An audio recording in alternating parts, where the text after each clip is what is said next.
honestly, like, Jay, I can understand where your mind went there. I honestly can understand and appreciate it. All right, chat. Let us look at the history of MacGyver and how a quaint genius changed the landscape of TV forever. Because it's still changed to this day. So let's take a look. In 1985, a hero changed TV forever. No, not the kind with super strength or a million gadgets, but the kind who could save the world with a paperclip.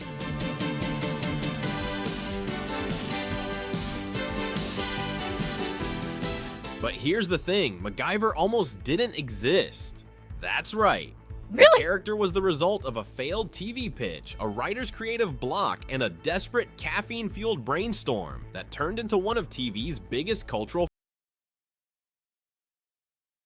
Caffeine-fueled brainstorm. Chat. Caffeine. In the 80s.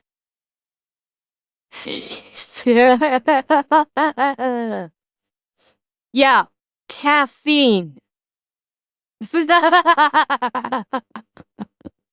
phenomena.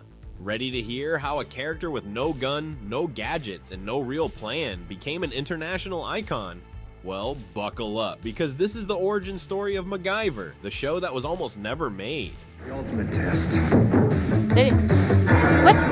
It all What the fuck? Wait, what was that? never made. The ultimate test. Did this woman just come racing at him and do a like a jump kick? And that's not the same woman. That ain't a woman. That's a man, baby. You notice she lost a few pounds in between shots.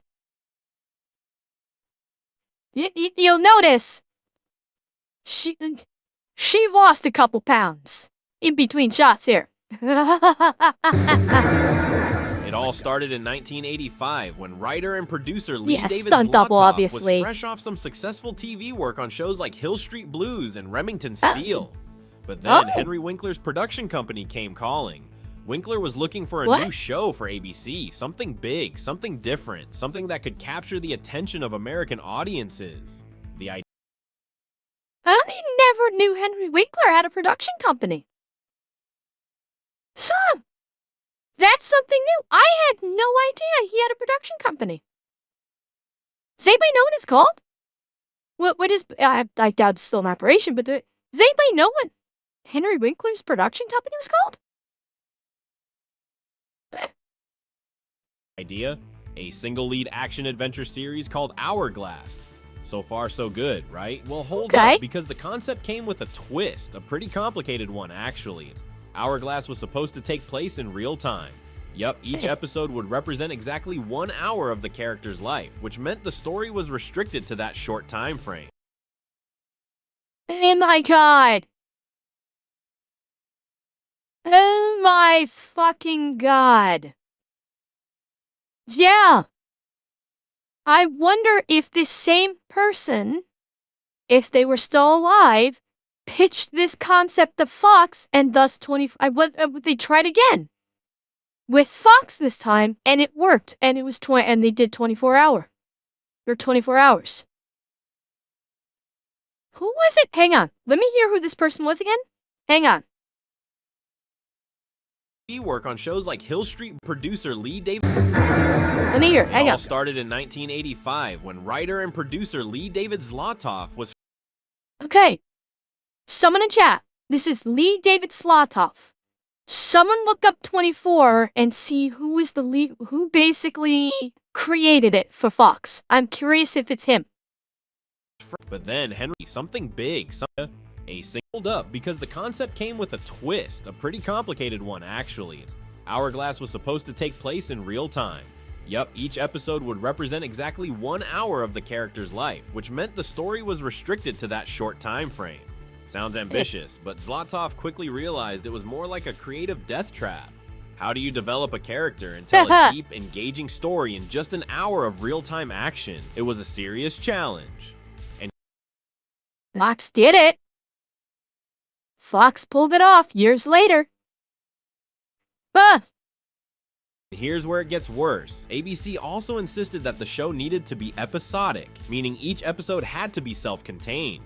Sure, international markets loved this format because they could pick up the show without following any ongoing storylines. But for Zlatov, it was stifling. Okay, so it's a little different.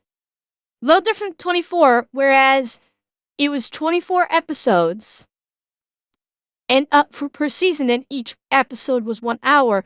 This was literally 1 hour per episode, real time, but the episodes did not connect to one another like they did in 24. Okay, slightly different, and I could see how that would be excessively challenging to try and develop characters.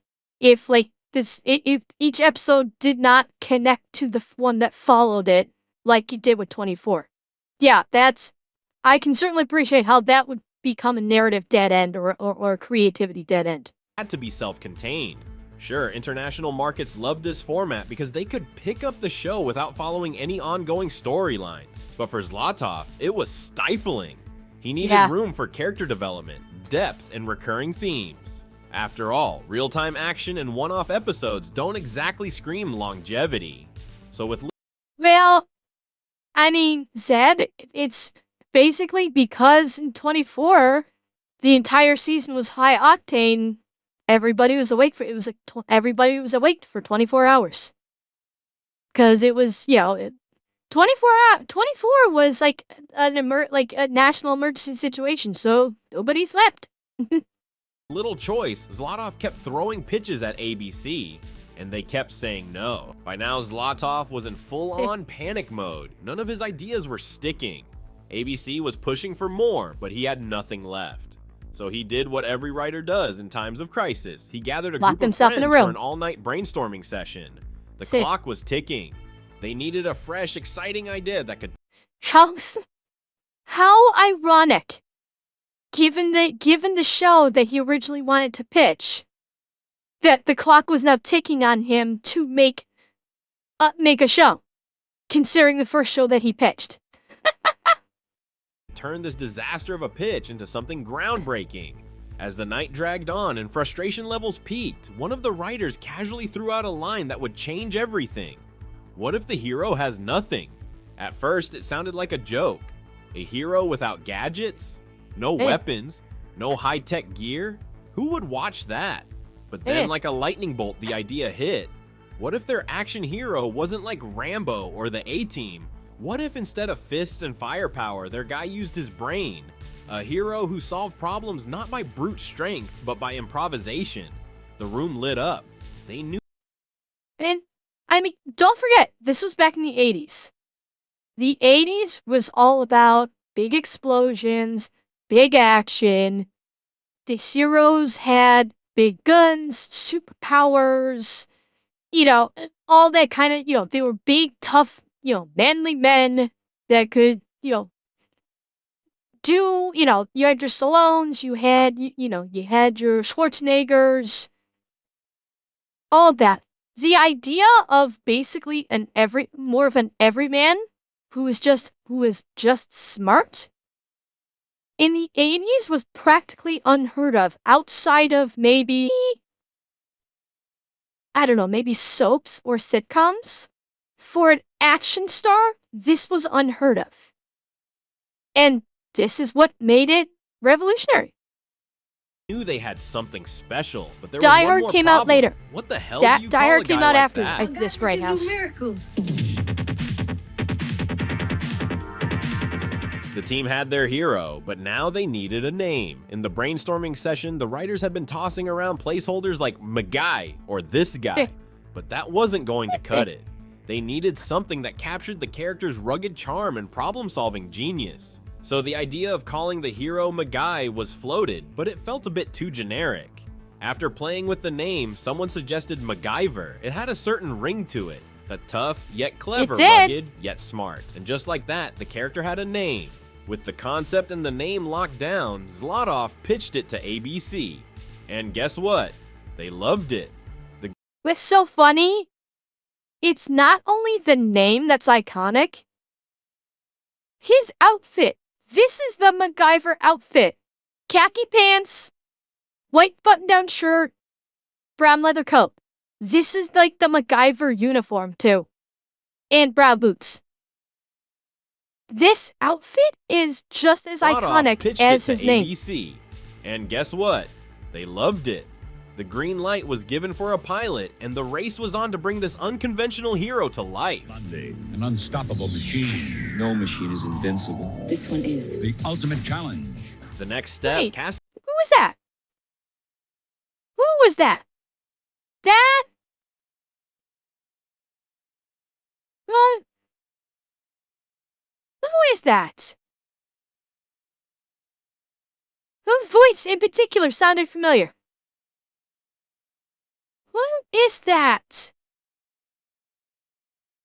God damn it, her voice sounded so fucking familiar. This one is. The ultimate challenge.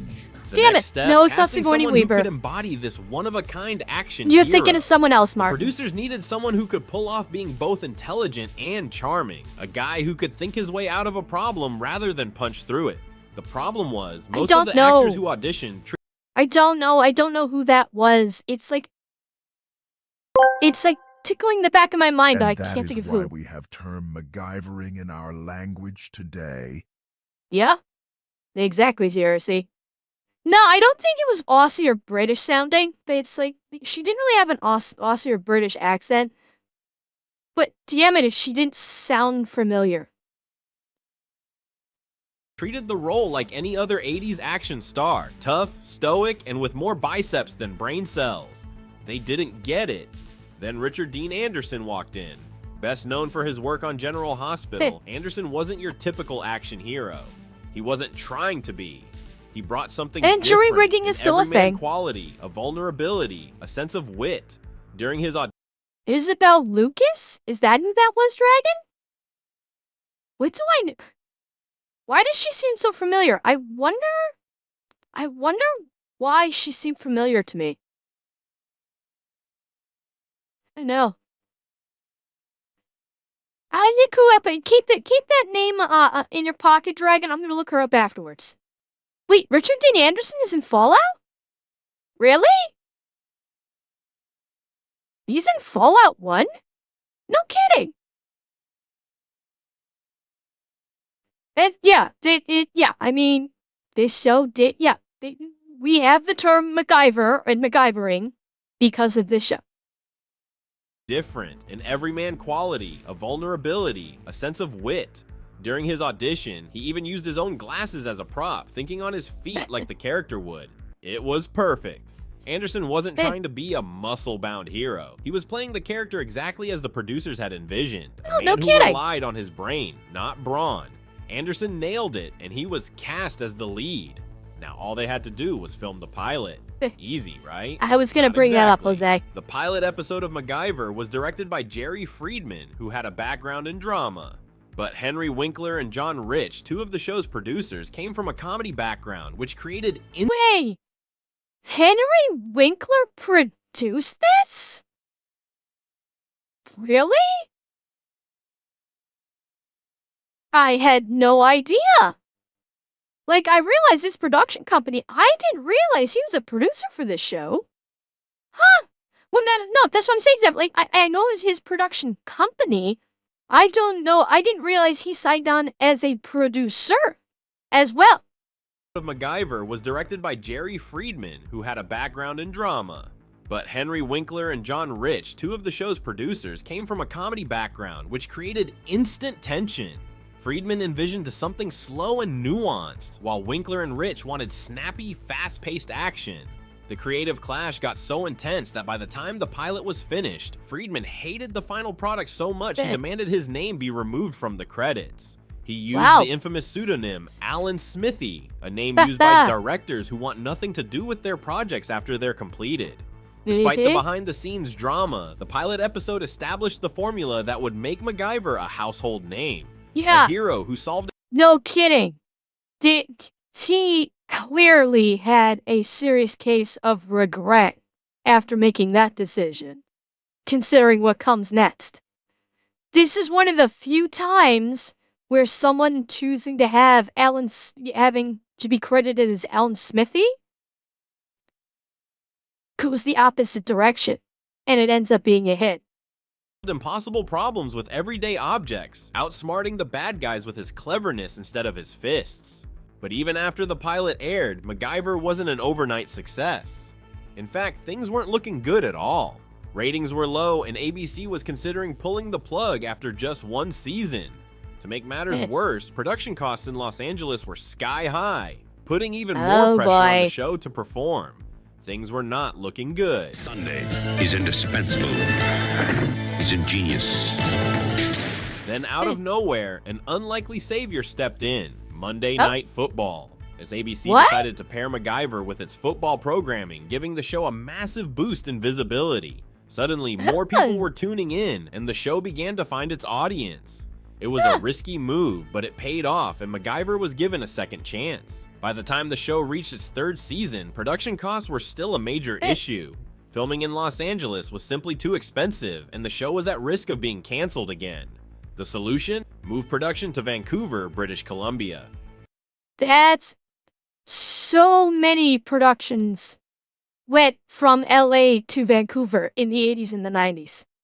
Vancouver became such a fucking hot area for Hollywood to move a lot of their productions because it was apparently really cheap to film there. Back then, yes, I know these days Vancouver is expensive as fuck. But yeah, like the Highlander series, primarily, I think all of it was filmed in Vancouver. That's where all of Highlander was filmed, and a lot of shows during the 80s and 90s that were not like tentpole franchises.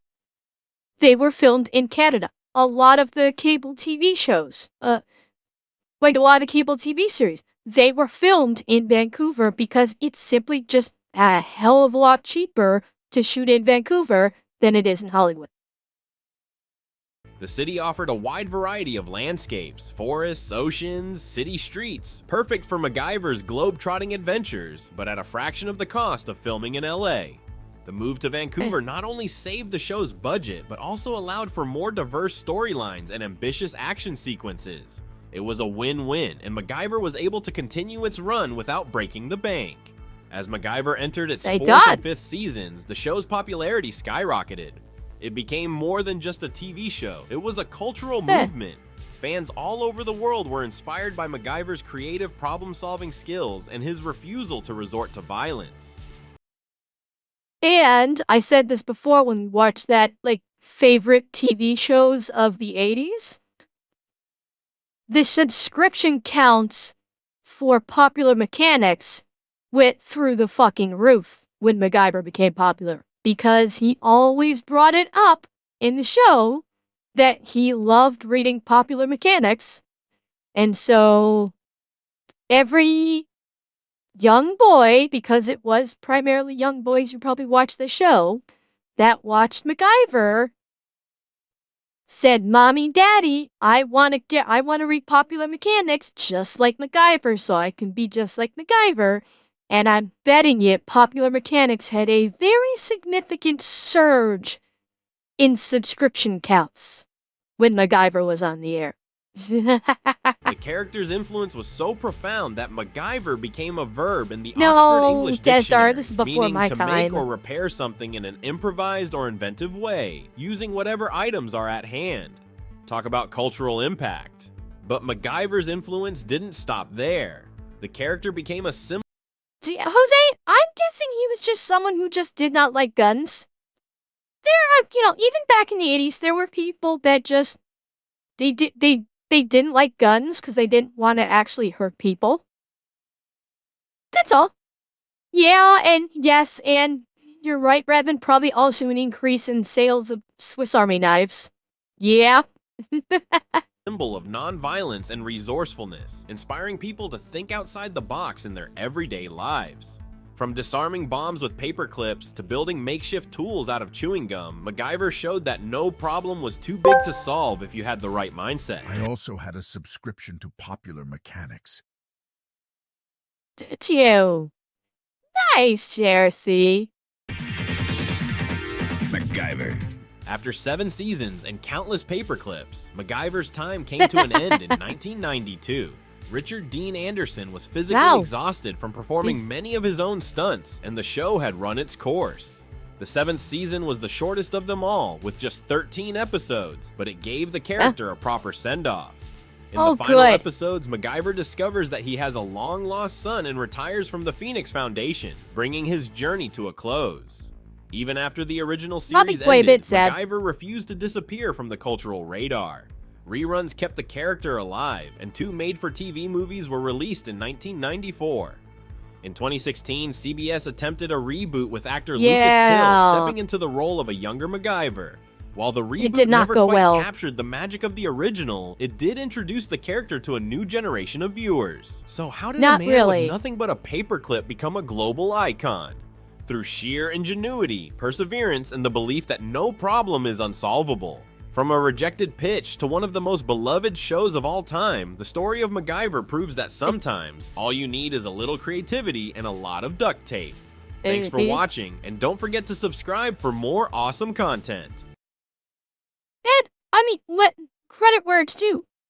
A lot of what made MacGyver the success it is was Richard Dean Anderson, good writing, Richard Dean Anderson's delivery, and, you know, the fact that, you know, this was also put out at a time when these heroes were all muscle-bound, you know, gun-toting, manly men. And MacGyver was still like a manly guy, but he used his smarts, he used his brains instead of being dependent upon his muscle or firearms or anything. And that's what made it popular for a lot of people, young people, that were not shacked like Schwarzenegger or Stallone. You know, and that were like the nerdy kids. MacGyver was a hero for the nerds, basically. That's what made him so popular. And yes, there were a lot of nerds in the 80s, and this was someone they could look up to who was popular. Now, unfortunately, yes, the revival in, what did they say it was, 2010? Yeah, that didn't go well. I'm guessing because the writing was nowhere near as tight, and you didn't have Richard Dean Anderson. Richard Dean Anderson, Lucas Till did not have Richard Dean Anderson energy. He just didn't.